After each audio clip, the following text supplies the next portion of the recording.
Hello and welcome to Center Circle. This is a podcast about soccer, aka football, aka the beautiful game, and all things related to it. I'm your host, Alex McIntyre, and welcome to episode 4 of the podcast. Last week, we reviewed the round of 32 and round of 16 games of the 2026 World Cup, plus some of the controversies and chaos that we've seen in the knockout rounds so far.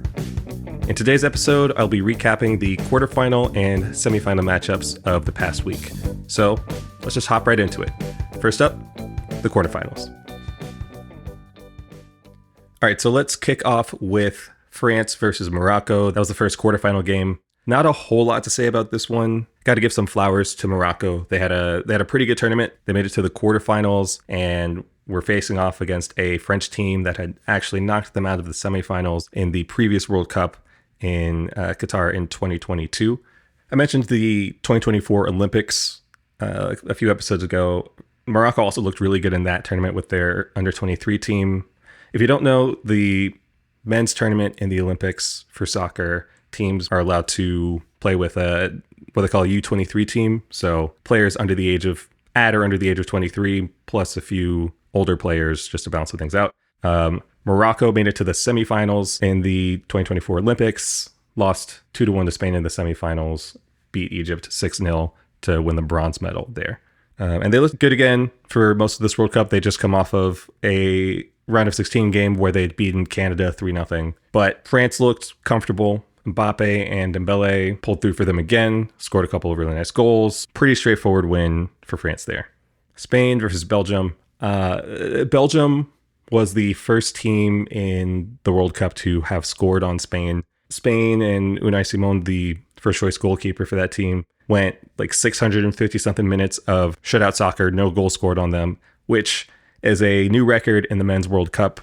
And I think just barely eclipsing the women's World Cup record as well. Their defense has been stellar. As their offense has grown into the tournament, their defense from the whole team, front to back, has been really good. Special shout out to Mikel Merino, scoring 2 game-winning goals in consecutive games, coming off of the bench. Not an easy feat. Usually like his first or second touch of the game, balls in the back of the net. He's been really clutch for the Spanish team. They come away with the win over Belgium, 2-1. Belgium, of course, had just beat the United States in that very dramatic sequence of events that led to a 4-1 romp over the Yanks. But Spain take care of them 2-1. Next up, England versus Norway. What a game that was. Down in Miami, Erling Haaland versus Jude Bellingham, the bromance all the way from their days at Dortmund in Germany. Now Haaland plays for Manchester City in the English Premier League. Jude Bellingham now plays for Real Madrid in Spain. 2 of the best in the world, playing on 2 of the best club teams in the world, now facing off in the quarterfinals of the 2026 World Cup. The Norwegian attack, serious business at this point. Obviously Erling Haaland has been very good, up near the top of the standings of the Golden Boot race up into the quarterfinals. Antonio Nusa on the wing has been really lively. Oscar Bob, who's coming in as a sub, has looked really good. Martin Odegaard from Arsenal, really looking the part of a world-class midfielder. Jude Bellingham, that man, scored 2 clutch goals once again. Also have to give him his flowers at this point. He's had an incredible tournament. Haaland wasn't as involved in this game, except on a goal that was called back, where he just absolutely trucked one of the English players on a corner kick. And that game ended up with a 2-1 score in favor of England. Just a side note on that game, I do feel bad for these 2 Northern European teams who had to play an outdoor match in Miami, Florida on a July afternoon. But they somehow they both pulled through that slog to go 120 minutes. England coming out on top. There was a weird moment there on one of the England goals that they scored where there was a goal kick. I think it was from Norway, and the flight path of the ball looked kind of weird. It almost looked like a lot of people were saying that there's a chance it may have dinked off of one of the fly wires from the cameras that they have, like the spider cameras that they have in football stadiums, so you can see the action from from above as it happens. FIFA says that ball didn't hit the wire. We don't know what you're talking about. Either way, ball lands right to England. They go right ahead and score in that same play. So just kind of funky from that game, but great game to watch. One of the better games of the tournament. I had fun with that one. Argentina versus Switzerland. Before I get into this one, I've been thinking about this over the past week. It was originally a half serious take, but now I think I'm 100% serious about this take, which is that the Argentina men's soccer team are now they are now the Kansas City Chiefs of international football.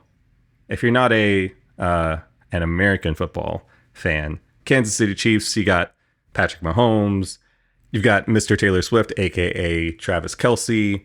They had a real period of dominance very recently in the NFL, to the point where at the beginning of Patrick Mahomes' career and then the Kansas City Chiefs becoming good, everyone was like, yeah, Patrick Mahomes, we're rooting for him. And then as they kept winning, all of a sudden we got really tired of them having a lot of problems with either the team or the fans or the individual players, just kind of being tired of them winning all the time. It just kind of got annoying. You know, there's a superstar face of the team that everything's built around, you know, Patrick Mahomes, Lionel Messi, that look so natural, and they somehow everything kind of falls their way. And then role players that are various amounts of likable or hateable. Global opinion starts to sour on them now that they've won so much, and everyone hates them. And at least for me, being a soccer fan, I'm a Lionel Messi fan from like a soccer perspective. I've always really loved watching him play. The Argentina team is not necessarily the most likable in their play style, especially their defending and the way that they like play other teams. End of take. Anyways, Argentina's attack is lethal, thanks in great part to the space that the team creates around Messi. Talked a little bit about how he's not often running around until he starts running, and then he's quick and agile, and he's running around players, and you saw that a lot towards the end of this game with Switzerland. But Argentina's defense can be reckless, occasionally sloppy. Argentina's had to start either coming behind to win games or giving up leads, and then offense has to pull through and kind of bail out the defense. As for Switzerland, I will confess that I hadn't properly watched Switzerland play until this quarterfinal game against Argentina. Much like the country, they tend to be quietly impressive at what they do. Again, they made it to the quarterfinals of the World Cup. They are no slouches. A lot of good players on that team. Granit Xhaka, of course, former star Xherdan Shaqiri. I couldn't tell you exactly what their play style is, other than that they are generally really solid and that they're bigger and faster and more technical than you would think. And in the quarterfinal against Argentina, they showed off their speed and their athleticism, but they didn't look like they had enough ideas when attacking with the ball to make good on the pressure that they were putting on Argentina's back line. Argentina's goalkeeper, Emi Martinez, once again, had to make a couple of really nice saves to keep Switzerland out, especially towards the end of the game. Argentina started out that game, had an early goal from Alexis McAllister. Switzerland scored in the 67th minute on a Dan Ndoye goal. And then in the 72nd minute, Breel Embolo got embroiled in a bit of controversy. He had a yellow card earlier in the game. Originally, it looked like a foul on one of the Argentina players, and then VAR took a look at it. There's a lot of controversy around this because there was the fact that it looked way worse in real time. So the referee, the center referee on the field, the assistant referees just looking at it in real time, looked like Argentinian defender absolutely clobbered the Swiss player. And then the ref gave a yellow card to the Argentinian player, when in a lot of other instances in this World Cup, that card might not have been given, either rightly or wrongly, depending on how you feel about how the referee's been going this tournament. But because the ref gave that card, they ended up going back to just review it. And when you look at the replay, Embolo is doing a very obvious dive. It's clear that he basically just like jumps and kind of reaches his leg out to get hit and is kind of screaming and rolling around on the ground, but didn't actually really get hit. So pretty bad dive. They gave him below a second yellow and a sending off for diving. Wild stuff. VAR's made a lot of headlines in this tournament. It's incredible technology. They've got a lot of really high-tech stuff set up to make it work and try to get a lot of precision out of it, especially in this World Cup. But it's instances like this and some of the very close offsides calls in previous games, like in the Colombia game, where it feels like the level of precision that they're attempting to work with doesn't match the level of like humane touch that the game has operated on for so long. And like at some point, what does it matter that someone's toe was offsides or that like a single hair on their head registered as a touch on the ball when it's completely unreasonable for a human being that is refereeing this game, even with practice and experience, to see those things with the human eye, or unreasonable that like being a millimeter offsides would give your team an advantage in a game, which is what the offsides rules are all about. Something to think about. Those are just my thoughts. In any case, that was the end of the quarterfinal round recap. Up next, get ready for part 2. We're going to talk about the semifinals.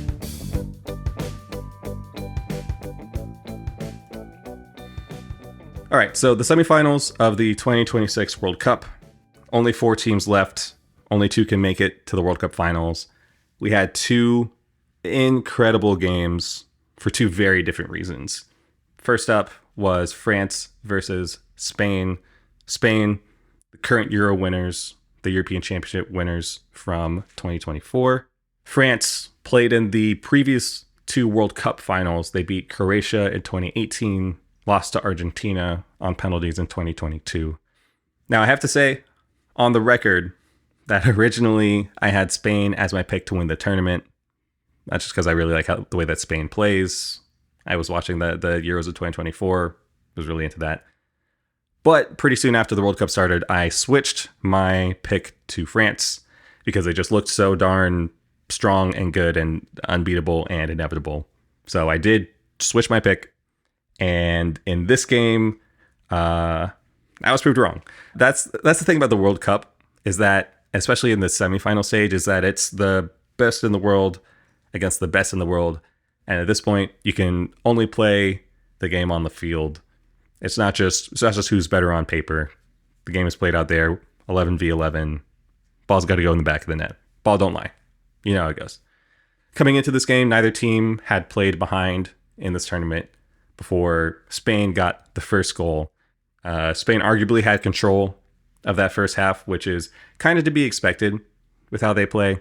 They had lots of control, which leads to a lot of chances and just limiting what France was able to do.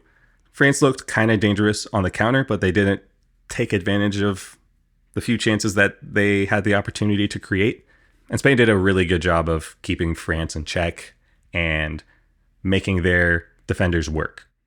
It really feels like Spain has figured themselves out in this tournament. I said before that they didn't really look that creative, but they found their way into looking scary again, especially in the quarterfinal and semifinals. On the second goal, it was a really great sequence that Pedro Porro scored that just really sliced up the French defense.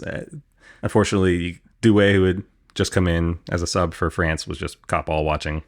Can't do that. You're going to get sliced up by an elite team. So Spain went up 2-0, and the score ended 2-0 in Spain's favor.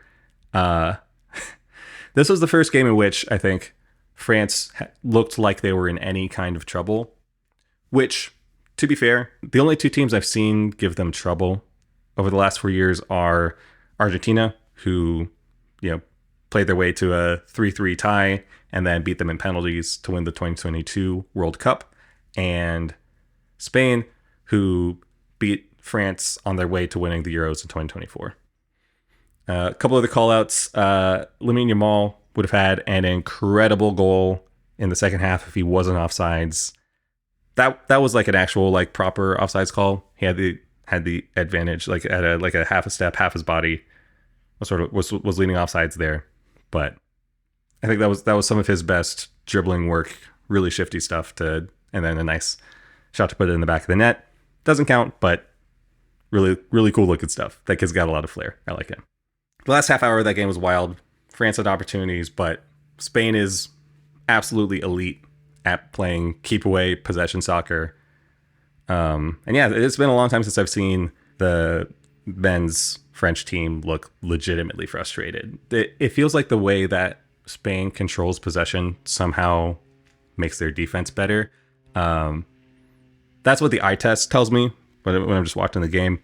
There's actually a video that I came across earlier today as of recording by this creator named Leah Camerano that kind of breaks down the data of just how good Spain's defense is, both from like the defenders in the back, the midfielders, just the pressure that they put on teams to take the ball back quicker than any other team in this World Cup. So check out the video. I think I'll have like kind of reshared it on Instagram. So check that out. Her like database content has been really good. So shout out Leah Camerano. That's good stuff. So yeah, France get down to 2-0. They could have done better. You know, their superstars, Mbappe, Dembele, Olise, Doué, they all could have done better, but at the end of the day, this was a masterclass for Spain.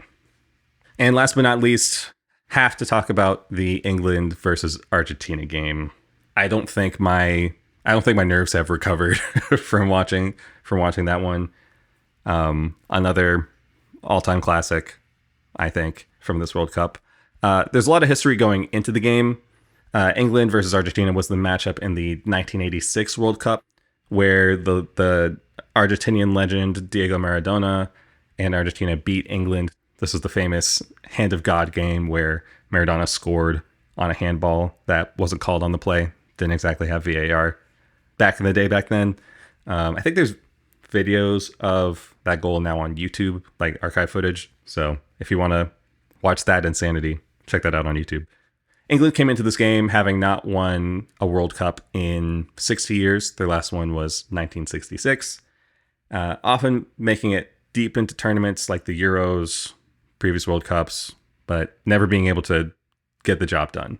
This was a really intense game right from the start. The Argentinian players were like literally hitting and pushing like 3 different players off of the ball in the first minute and a half. The referee had to stop and like tell everybody to calm the heck down. A fight almost started on the field less than 5 minutes in. I think my favorite stat from the beginning of that game was that there were 7 fouls called and no shots within the first 10 minutes of play. Like I have that was easily the most intense pressing I've seen from 2 teams to start off a game in a hot minute. So that really tells you how much both of these teams were really gunning for it from the start. The game eventually evened out a bit. We started seeing some regular soccer. On that England goal is a great cross from Morgan Rogers on the wing to Anthony Gordon coming across for the goal. Jordan Pickford was really solid in goal for the majority of that game, but as the game went on, Argentina does this thing where they come out giving you pressure, but then they start to dial it up more and more throughout the game. Messi was dicing people up towards the start of the second half. As the game gets going, he finds his groove, he finds his spots, and he just is so dangerous. Like, he might be 39, but that dude can still dribble around the best in the world. So after the second hydration break, England coach Thomas Tuchel decided to do what I can only describe as a really confusing tactical switch up. He took out Anthony Gordon, who was one of the most electric players on the field, switched England from a 4 defender setup to a 5 defender setup, which is in soccer, that's really defensive. You're not trying to attack, you're just trying to hold people off. And that, England was parking the bus. They put pretty much everybody in their defensive half and said, we're going to try to keep the ball out instead of trying to score another goal. Turned out that's a mistake, especially in this tournament. That hasn't really worked for anybody. Argentina started putting in some seriously dangerous crosses. England was giving Argentina way too much time at the top of the box to put dangerous shots in. That first Argentina goal to tie it up was the same thing. You give a professional soccer player that much time unbothered, he's going to make you pay. Same with the second goal, Lionel Messi. He had all the time in the world. Not 100% Jed Spence's fault. I think he pulled his hamstring literally a second before that happened, but Messi put in a beautiful cross with his right foot instead of his patented left foot. And just a point blank header right at the front of goal. All of this was 2 goals within 6 minutes. After the 86th minute, absolute fumble by England and yet another generational comeback for Argentina. I think that's going to be the story that we think back to about Argentina in this tournament. We'll see what the final brings us, but Argentina has just found a way again and again and again. They feel inevitable. It feels like I'm watching like an anime plot line and Argentina's the protagonist, and they just somehow pull rabbits out of hats and magic tricks and they find a way to win, and now they're in the final. They're going to be facing Spain on Sunday, July 19th, 3 p.m. Eastern time at MetLife Stadium in Jersey. So I'll be watching that. You know I will be parked in front of my TV for that game. I'll give you a recap after the fact. But yeah, that's it for the semifinal recap. Spain versus Argentina is coming up on Sunday, July 19th, 3 p.m. Eastern time, MetLife Stadium in Jersey. I think it's going to be an incredible game. Can Spain hold off Argentina, and Messi, will Lamine Yamal and his crew come up on top? There's a fun photo of Messi from 2000. How old is Lamine Yamal? He's 19. So that would have had to been 2007. So Messi was playing for Barcelona. Lamine Yamal, born in Barcelona. There's a photo of Messi literally bathing baby Lamine Yamal as part of like a UNICEF calendar campaign, like for charity. So he must have like transferred some of his special powers to this kid. But they're gonna face off in this final. It's the European champions against the South American Copa America champions. It's gonna be incredible. But yeah, that's the end of today's show. Thank you so much for listening. I'll be back with another episode after the finals. If you like what you heard so far, subscribe wherever you listen to podcasts. Leave a rating if you feel so inclined. Helps out a lot. Share with a friend who loves soccer or who's getting into soccer right now. That helps a lot as well. If you're into the social media thing, you can find this show on Instagram, TikTok, and YouTube at Center Circle Soccer Pod, and Blue Sky at Center Circle Sock Pod. That's SOC Pod. And if you have questions or suggestions for things I should talk about, send me a DM. Follow me on Instagram or all the other places. I'll see it. I'll chat at you. We'll have a good time. Email centercirclesoccerpod@gmail.com. Music and artwork for this podcast are by me. And that's all for today. Until next time, stay breezy, drink some water, watch some soccer, and I'll see you next time. Deuces.